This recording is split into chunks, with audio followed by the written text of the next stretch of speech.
This is the sixth and final video in SBP's Recovery Navigation series. Let's talk about repairs and rebuilding. Things to know and do when hiring and working with contractors. One of the heartbreaking realities we see after disaster is a high incidence of contractor fraud. People who have their money taken and contractors disappear without completing any work at all, who are overcharged, who have poor quality work done, or work done without proper licenses and permits. This is something you can protect yourself against with due diligence, and SBP's guides will show you how to do this.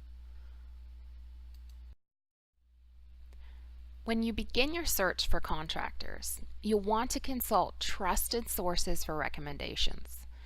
Family and friends who may have used contractors in the area in the past with satisfactory results, and local building or business organizations such as a building association, chamber of commerce, or Better Business Bureau who may be able to provide information about contractors with a reputable history in the area, as well as to let you know of any complaints that may have been filed in the area against operating contractors. You'll want to get at least 3 written estimates from qualified and reputable contractors that include detailed material and labor cost information. Some things to watch out for when you're searching for contractors are those who solicit door-to-door, those who may have no licensing or insurance, who won't provide estimates in writing, who ask you to pay in cash or in full before doing any work, or who ask you for things like signing over your claim check or a deposit to hold your place in line. These are not the practices of a reputable contractor. There are many good contractors out there, and we want to make sure those are the ones that you find and hire. So if you see these warning signs, that's an indication these are not the kind of contractor you want to proceed with. SBP's Contractor Fraud Checklist has more information on what to watch out for and how to search for a contractor. Before hiring a contractor, you'll want to get copies of their ID, licenses, and insurance. Verify that their licenses are valid by going to your state licensing board. You can either search online or call the hotline number. You'll also want to call your local building department to understand what licenses and permit requirements might be in place for your type of job. In addition, you'll want to get and check references of past work that's been completed in your area by your prospective contractors. This is very important. You want to know that they've done quality work. You're looking to secure an in-state, properly licensed and insured contractor with a history of doing good work in your area as the one that you are trusting and paying to help you move forward with the repairs process.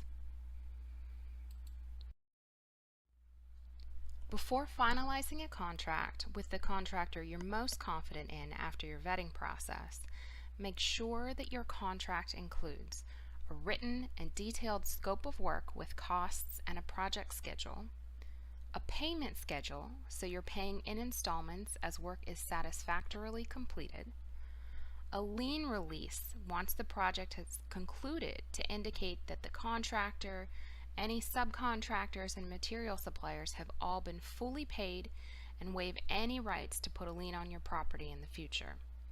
This protects you from someone coming back down the road to say they weren't fully paid and putting a lien on your home. Your contract should also include a home inspection as well as a warranty for the work.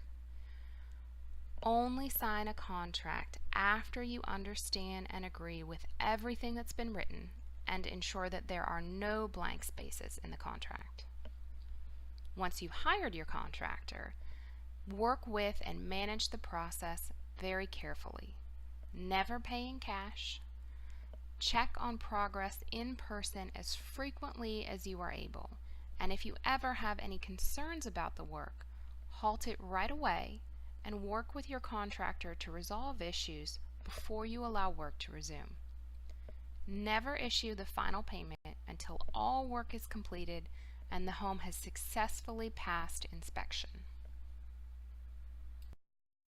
We've talked about a lot over the course of this recovery navigation series: how to approach the process, what you can expect, how to access to the fullest extent any insurance and disaster assistance resources for which you are eligible, and what to know about cleanup, mold remediation, and working with contractors to maximize your recovery funds.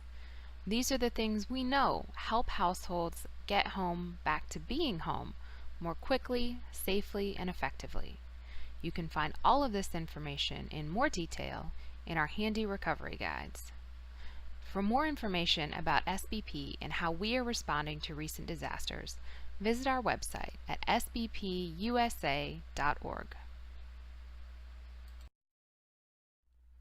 Recovery can be a difficult road, but know that you do not walk it alone. Like those that we've discussed in this series, and many more besides, there are numerous programs and organizations working every day to support you along the way.